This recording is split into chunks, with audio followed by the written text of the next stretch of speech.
జిల్లా ఆలూరు వైఎస్ఆర్సీపీ ఎమ్మెల్యే విరూపాక్షి అక్రమ అరెస్టును ఆ పార్టీ నాయకుడు state general secretary Shivashankar Naidu తీవ్రంగా ఖండించారు. బీసీ సామాజిక వాల్మీకి వర్గానికి చెందిన ప్రజా ప్రతినిధిపై కూటమి ప్రభుత్వం కక్ష సాధింపు చర్యలకు పాల్పడుతోందని ఆగ్రహం వ్యక్తం చేశారు. ఈ సందర్భంగా శివశంకర్ నాయుడు మాట్లాడుతూ అర్ధరాత్రి వేళ పక్కా వ్యూహం ప్రకారం ఎమ్మెల్యే విరూపాక్షి ఇంటిపై దాడి చేసి అరెస్టు చేయడం దారుణమన్నారు. రాష్ట్రంలో రాజ్యాంగ సూత్రాలను పక్కన పెట్టి రెడ్ బుక్ పాలన సాగిస్తున్నారని తీవ్రంగా ఆరోపించారు. బీసీ నేతలను రాజకీయంగా అణచివేయడానికి ఎస్సీ, ఎస్టీ అట్రాసిటీ కేసులను అక్రమంగా బరాయిస్తున్నారని మండిపడ్డారు. కూటమి నేతల దౌర్జన్యాలతో రాష్ట్రం రావణ కాష్టంగా మారుతోందని, వీరి తీరును ప్రజలు నిశితంగా గమనిస్తున్నారని హెచ్చరించారు.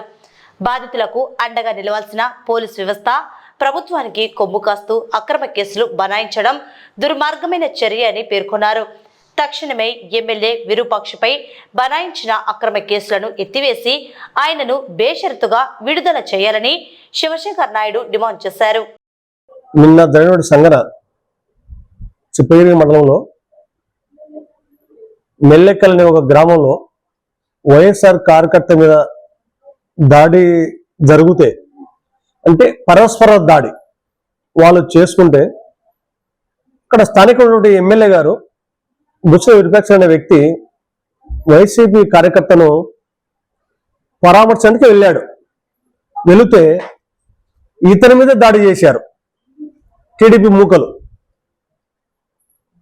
ఇతని తమ్ముడిని గాయపరిచారు.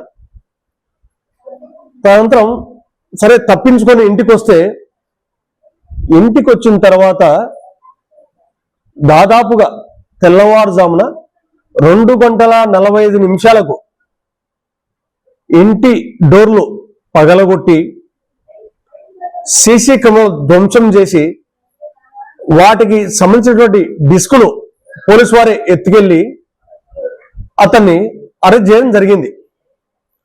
అతన్ని తీసుకెళ్లి దాదాపుగా చిత్తూరు స్టేషన్లో ఇప్పటివరకు కూడా పెట్టి, ఈ క్షణం వరకు పెట్టి అతని మీద అత్యాయత్నం కేసు 307 సెక్షన్ పెట్టేసి, అతను కాకుండా ఇక 26 మంది మీద కేసులు పెట్టి, ఈ చేతగాని ప్రభుత్వం, ఈ కూటమి ప్రభుత్వం ఏదైతే చేస్తా ఉందో, మేము ఏం చెప్తామంటే, అతను అక్కడ జరిగింది బీసీలు కొట్లాడుకున్నారు. అతను పరస్పర అంగీకారం ఒప్పేస్తున్నాడు. కానీ వీళ్ళు రాజకీయం చేసి ఎమ్మెల్యే గారిని నిర్దాక్షిణ్యంగా తెల్లవారుజామున 2:40 తీసుకెళ్లి అరెస్ట్ చేసి సీసీ కెమెరాలు కొట్టేసి వాళ్ళ డెస్క్ మొత్తం ఎత్తుకుంటే, ఇంకా సామాన్య మానవుడు ఎక్కడ బతాడా? రెడ్ బుక్ అని చెప్తా ఉన్నారు. మాకు కూడా డీజిల్ బుక్ ఉంది, మాకు కూడా వస్తుంది. మీ రెడ్ బుక్ ఏం చేస్తారు చేయండి. మేము ఒక విరూపాక్షి అనే వ్యక్తిని బీసీ నాయకులు చూసాం. మేమైతే ఈ రోజు మీరు చేసినటువంటి దాడిని ఒక వాల్మీకి బిడ్డ మీద చేసినటువంటి దాడిగా మేము పరిగణిస్తామని చెప్పి నేను గుర్తు చేస్తా ఉన్నా మీకు. అయ్యా, ఉమ్మడి జిల్లాలో 14 నియోజకవర్గాలు ఉంటే ఒక బీసీ బిడ్డ గెలిచాడు, అందులో వాల్మీకి బిడ్డ. అతని మీద మీ కక్ష, మీరు ఏం చేశారని అతని మీద కక్ష సాధిస్తారు మీరు? అతను ఈరోజు మీరు 307 పెట్టి, అతను కాకుండా 26 మంది కార్యకర్తల మీద కేసులు పెట్టి జైలుకు కుట్ర మీరు చేస్తా ఉన్నారే, ఏదైతే చేస్తా ఉన్నారే మీరు, వాటికి మీరు రేపు సమాధానం చెప్పరా? అందుకు మేము అంగీకరిస్తామా? అందుకు మేము అంగీకరించి ఊక ఉంటామా? అది సాధ్యమేనా? అది సాధ్యమైతే మా కార్యకర్తలు ఊకుంటారా? మేము రెడ్ బుక్ అంటాం, మేము డిజిటల్ బుక్ అంటాం.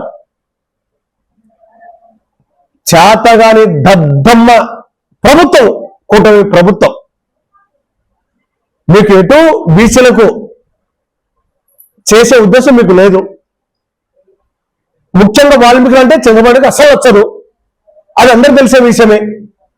ఇదే పవన్ కళ్యాణ్ గారు ఈరోజు డీసీఎం ఉన్నారు, అంటే డిప్యూటీ సీఎంగా ఉన్నారు. ప్రధానమంత్రి సమక్షంలో కర్నూలు బహిరంగ సభలో కూడా వాల్మీకులు ఎస్టులు చేస్తా అని చెప్పి ఏదో చెప్పాడు. ఈరోజు అన్ని మర్చాడు. ఈ విధమైన దాడి చేసుకుంటూ పోతే రాష్ట్రం రావణ కష్టం అవుతుంది. ఇది ముమ్మాటికి తప్పు చర్య. ఒక బీసీ బిడ్డ, ఒక చిన్న కాంట్రాక్టర్తను అతడు మా జగన్ సార్ అతను ఎమ్మెల్యే టికెట్ ఇచ్చి, అదే కాన్స్టిట్యూన్సీలో గతంలో గుమ్మూరు జగన్కి ఎమ్మెల్యే టికెట్ ఇచ్చి 2014 గెలిపించి 2019 గెలిపించి ఏకదాటిగా 5 సంవత్సరాలు మినిస్టర్ చరిత్ర మా జగన్మోహన్ సార్ అది. అది పక్కన పెట్టేసి ఒక ఎంపీ గారిని అనంతపురికి తల రంగయ్య అని చెప్పేసి ఒక ఎడ్యుకేషన్ పర్సన్ దింపిన చరిత్ర జగన్ సార్ది. అది కూడా పక్కన పెట్టేసి ఇది ఆదరణ కాన్షియస్ లో ఒక ఎమ్మెల్సీని మధుసూదన్ డాక్టర్ వ్యక్తిని ఎమ్మెల్సీ చేసే చరిత్ర జగన్ సార్ది. ఇలాంటి చరిత్రలు చెప్పుకుంటూ పోతే చాలా ఉంటాయి. ఇప్పటికైనా కాస్తో కూస్తో సిగ్గు తెచ్చుకొని మీరు ప్రజాస్వామ్యబద్ధంగా బతకండి, రాజ్యాంగానికి లోబడుకొని నడవండి. లాస్ట్కు మీకు ఎట్లా ఉందంటే మీ పరిస్థితి, ముసలి వాళ్ళు పండుడాకులు వాళ్ళు కూడా మీ పరంగా చేసే సందర్భం వచ్చింది అని చెప్పి నేను గుర్తు చేస్తా ఉన్నా. నేను అతను ఏం తప్పు చేశానండి? విరూపాక్ష అనే వ్యక్తి ఎమ్మెల్యే గెలిచడం తప్ప? అతను చేసిన తప్పేంటి చెప్పండి? మీ టీడీపీ గుండాలు, మీ టీడీపీ అల్లరి మూకలు అతని మీద దాడి చేస్తే, ఒక కార్యకర్తకు దాడి జరిగినప్పుడు, ఒక కార్యకర్త అన్యాయం జరిగినప్పుడు ఒక ఎమ్మెల్యేగా అతని బాధ్యత కదా, అతను పరామర్శించాలి కదా. అతని బాధ్యత వెళ్తే అతని మీద దాడి చేస్తారు.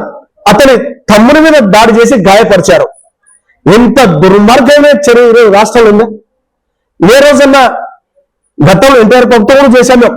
ఎన్టీఆర్ ఏమంటారు తెలిసే, ఎన్టీఆర్ కూడా బీసీలను ప్రేమించి ఎంతమంది టికెట్లు ఇచ్చారు తను.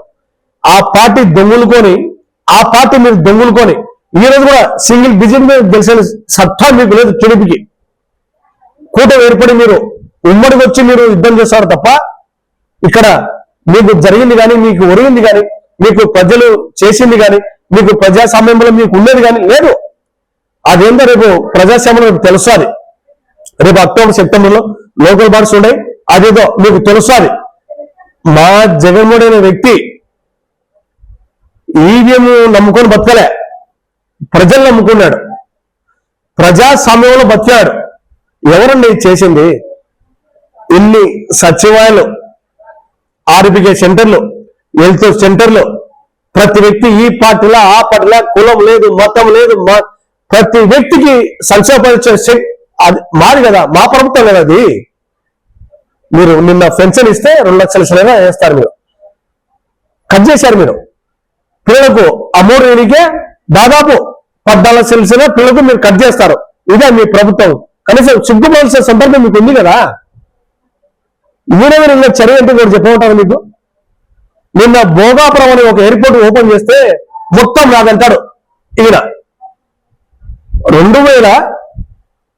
2023లో జగన్ సార్ దానికి భూమి పూజ చేసి 2026లో ఇక్కడ విమానం చూస్తామని చెప్పిన చరిత్ర మా జగన్ సార్ది. ఈరోజు మీకు గొప్ప చెప్పుకుంటున్నారు. మీకని ఏదైనా సరే మీకు చెప్తా ఉన్నాం మేము. ఒక బీసీ బిడ్డను నిర్భాషంగా తీసుకుపోయి నిన్న మత్స్యకారి బిడ్డను తీసుకుపోతున్నారా మీరు? నిన్నగాక మొన్న ఒక మత్స్యకారి బిడ్డను మాజీ మినిస్టర్ను ఒక కొడుకు యాక్షన్ చేస్తే తీసుకెళ్లి వ్యక్తిగత అర్థాన్ని చెప్తారా మీరు? ఎట్లా సాధ్యమండి? రోడ్డు యాక్సిడెంట్ కు చట్టాలు లేవా? ఈరోజు పోలీసు వ్యవస్థ ఎట్లా పోతా ఉందంటే మేము చెప్పకూడదు. ఇలాంటి విషయాలు ఎప్పుడు జరగకూడదని శుభ్రంగా మేము కోరుకుంటా ఉన్నాం.